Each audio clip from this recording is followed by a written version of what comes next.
Hello everyone, అందరికీ నమస్కారం.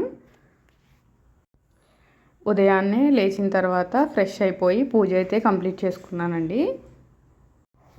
నిత్యం ఇంట్లో దీపారాధన చేసుకుంటే ఒక ప్రశాంతమైన పాజిటివ్ ఎనర్జీ అనేది ఇంట్లో మనకి ఎప్పుడూ ఉంటుంది.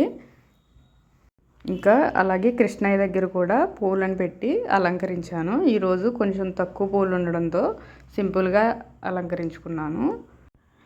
ఇక బ్రేక్ఫాస్ట్కి వచ్చేసి ఇడ్లీ వేస్తున్నానండి. ఇడ్లీ ఇంకా తాగడానికి మంచినీళ్ళు కూడా ఒక స్టవ్ మీద పెట్టేసుకున్నాను.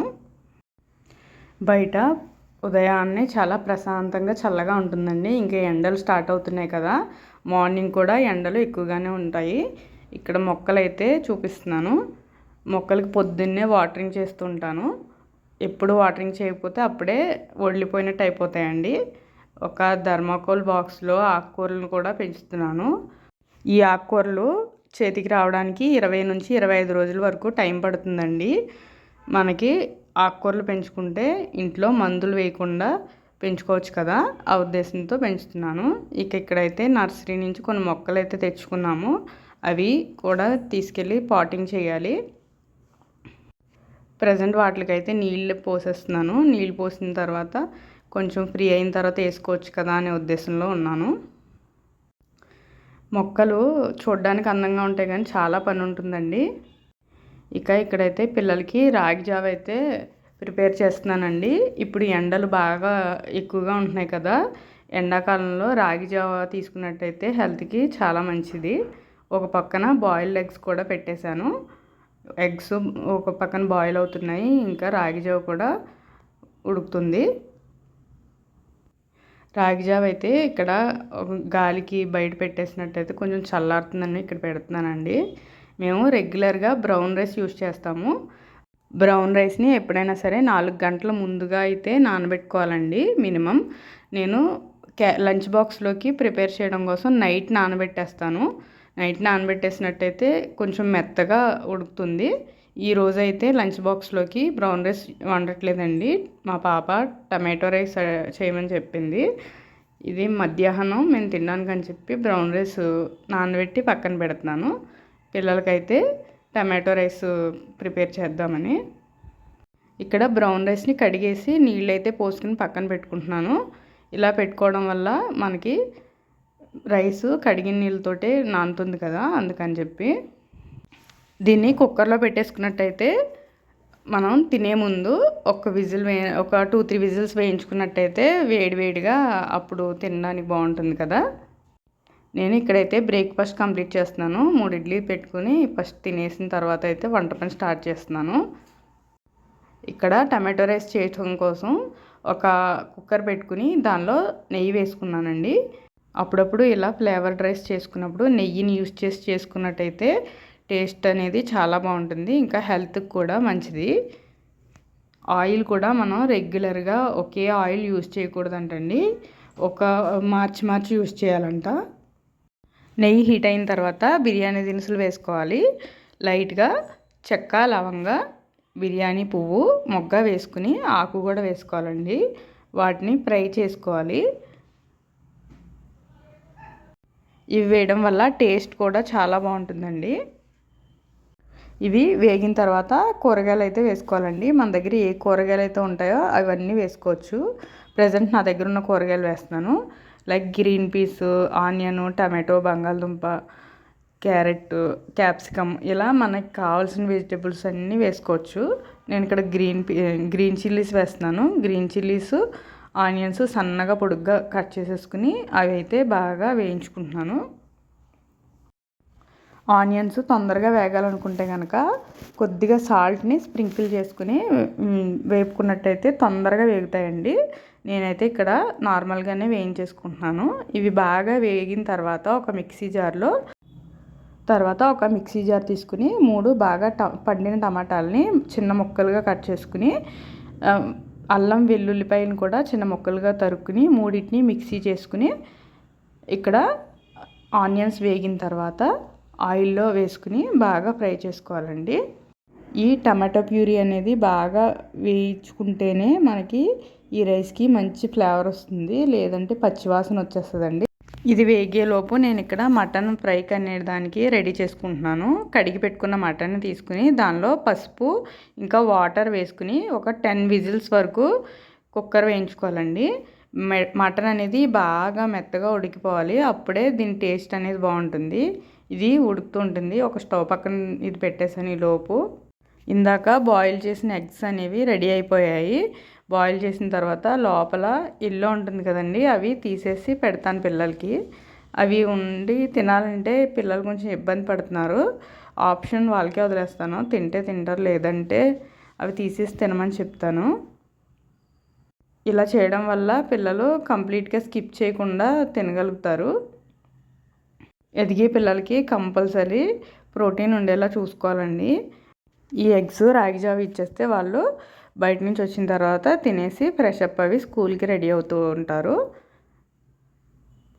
పిల్లల్ని ఏదైనా యాక్టివిటీలో పెట్టే ముందు మనం కంప్లీట్గా న్యూట్రిషన్ ఉండేలా ఫుడ్లో చూసుకోవాలండి. ఇక్కడైతే టమాటా ప్యూరీ మొత్తం ఫ్రై అయిపోయింది. ఫ్రై అయిపోయిన తర్వాత దీనిలోకి ఉప్పు, కారం ఇంకా గరం మసాలా వేసుకుని ఒక్కసారి బాగా కలుపుకున్నాను. కలుపుకున్న తర్వాత ఒక పక్కన మిల్ మేకర్ అనేది రెడీ చేసి పెట్టుకున్నాను. మిల్ మేకర్ రెడీ చేసుకోవడం మీ అందరికీ తెలిసిందే కదా.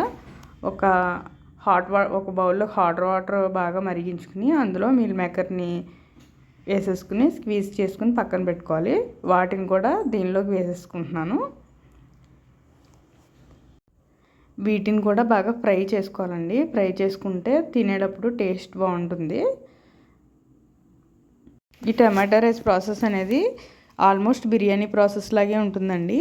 కాకపోతే పిల్లలకి కొద్దిగా మసాలాలు అవి కొద్దిగా తక్కువగా వేస్తూ ఉంటే పిల్లలకి ఇష్టంగా తింటారు. 2 గ్లాసుల బియ్యానికి 3 గ్లాసుల నీళ్ళు అయితే పోసుకుంటున్నానండి. మనం 1 గ్లాస్ బియ్యానికి 1 గ్లాసు వాటర్ కూడా పోసుకోవచ్చు కుక్కర్లో పెట్టేటట్టయితే. అదే కనుక మనం ఎసరు పెట్టుకుని కుక్ చేసుకుంటున్నట్టయితే 1కి 2 గ్లాసులు పోసుకోవాలి. నేను ఇక్కడ కుక్కర్లో పెడుతున్నాను కాబట్టి, అందులోకి పిల్లలకి పెడుతున్నాను కాబట్టి మెత్తగా అవడం కోసం 2 గ్లాసుల బియ్యానికి 3 గ్లాసుల నీళ్ళు అయితే పోసుకుంటున్నాను. మీకు బాగా పొడి పొడిగా రావాలనుకుంటే, విడిపోయినట్టుగా రావాలనుకుంటే 1 గ్లాస్ బియ్యానికి 1 గ్లాస్ నీళ్ళు పోసి 3 విజిల్స్ వేయించినట్టయితే చాలా పర్ఫెక్ట్గా వస్తుందండి. ఇది మధ్యాహ్నం తింటారు కాబట్టి పిల్లలు బాగా పలుకుగా ఉండకూడదని నేను ఇలా తీసుకున్నాను. ఎసరులో ఉప్పు కూడా అడ్జస్ట్ చేసుకుని ఆ తర్వాత నానబెట్టుకున్న బియ్యాన్ని అయితే దీనిలోకి ట్రాన్స్ఫర్ చేసేసుకుంటున్నాను. నానబెట్టుకున్న బియ్యాన్ని వేసేసుకుని కుక్కర్ విజిల్ అయితే పెట్టేసుకుంటున్నానండి. కుక్కరు 3 విజిల్స్ వేయించుకున్న తర్వాత మనకి టమాటా పులావ్ అనేది రెడీ అయిపోతుంది.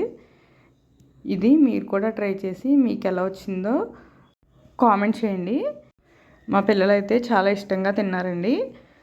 ఇలా గనక మనకి పిల్లలకి లంచ్ బాక్స్లో పెట్టినట్టయితే కంప్లీట్గా బాక్స్ ఖాళీ చేసుకుని తీసుకొస్తారు. లంచ్ బాక్స్ తినడానికి పేచీ పెట్టే పిల్లలకి ఈ రెసిపీ ఖచ్చితంగా ట్రై చేయొచ్చు. ఇక్కడ ఇంకొకటి అండి, రైస్ ఏదైనా సరే మనం ఫుడ్ ఏదైనా లంచ్ బాక్స్లో ప్యాక్ చేసే ముందు కంప్లీట్గా అది చల్లారిన తర్వాత మాత్రమే బాక్స్లోకి ప్యాక్ చేసుకోవాలి. లేదంటే మధ్యాహ్నం అయ్యేటప్పటికి వాళ్ళకి స్మెల్ వచ్చేసినట్టు, నీరు వచ్చేసినట్టుగా అయిపోతుంది. అలా అయితే పిల్లలు తినడానికి ఇబ్బంది పడతారు. ఇక్కడైతే మటన్ కూడా ఉడికిపోయిందండి. కొద్దిగా వాటర్ ఉంటే అవి కూడా ఇంకిపోయేంత వరకు నేను కుక్ చేస్తున్నాను. తర్వాత అయితే ఇక్కడ మిగిలిన రైస్లో ఇందాక ఎగ్ ఎల్లో తీసి పక్కన ఉంచాను కదండి, అవి తీసి రైస్లో కలిపేస్తున్నాను. బయట వీధి కుక్కలు ఉంటే మా బాబు తీసుకెళ్ళి పెడతా ఉంటాడు. ఇలా పెట్టినప్పుడు మాత్రం మనం దగ్గరుండి చూసుకుంటూ ఉండాలండి. ఒక్కొక్కసారి పిల్లలకి కరిచేస్తూ ఉంటాయి. పిల్లలకి పెట్ డాగ్స్ అంటే ఇష్టమైనప్పుడు ఒక్కొక్కసారి ఇలా ట్రై చేస్తుండండి. తీసుకొచ్చి మనం మెయింటైన్ చేయడం కష్టమైనప్పుడు ఇలా కూడా ట్రై చేయొచ్చు. ఇక్కడైతే నేను మటన్ ఫ్రైలోకి ఆనియను, అల్లం వెల్లుల్లి పేస్ట్ని అయితే చేస్తున్నానండి. ఇక్కడ నేను అదే మిక్సీ జార్ని ఇంకా ఇందాక మటన్ పెట్టిన కుక్కర్నే యూస్ చేస్తున్నానండి ఫ్రై చేయడానికి. మనం వంట చేసినప్పుడు ఎక్కువ గిన్నెలు యూస్ చేయకుండా ఇలా వాడిన గిన్నెల్లోనే మళ్ళీ ఒకసారి వాటర్తో క్లీన్ చేసుకుని యూస్ చేసుకున్నట్టయితే సామాను మనకి ఎక్కువ అవ్వకుండా ఉంటాయి. ఇక్కడైతే మిక్సీ చేసుకున్న తర్వాత స్టవ్ మీద అదే కుక్కర్ని ఒక్కసారి అందులో ఉన్న మటన్ అంతా వేరే బౌల్లోకి ట్రాన్స్ఫర్ చేసుకుని అదొకసారి వాటర్తో క్లీన్ చేసేసుకుని దానిలో ఆయిల్ పోసుకుని ఇందాక మిక్సీ చేసుకున్న అల్లం వెల్లుల్లి ఆనియన్ పేస్ట్ని అయితే దీనిలో వేసేసుకుంటున్నాను. ఆయిల్ వేసుకున్న తర్వాత ఒక లవంగం ఇంకా దాల్చిన చెక్క వేసుకుని అయితే ఫ్రై చేసుకుంటున్నానండి.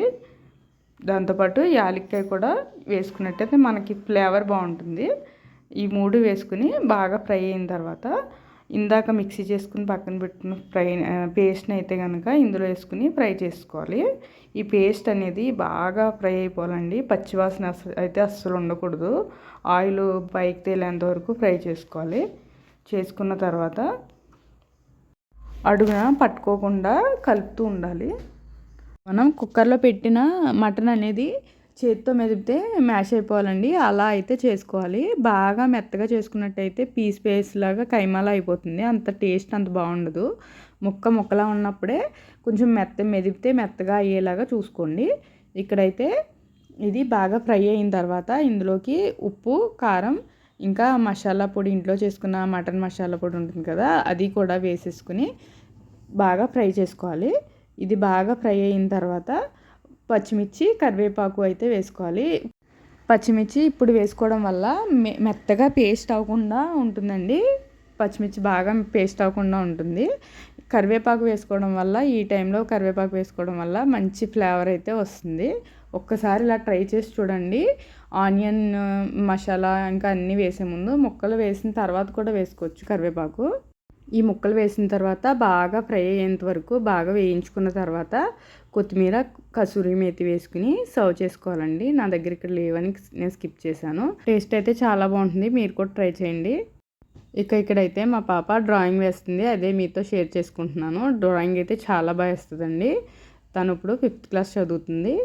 డ్రాయింగ్, పెయింటింగ్ అనేవి చాలా బాగా వేస్తుంది. ఇక్కడ నేను పక్కన ఉండి గైడ్ చేస్తున్నాను.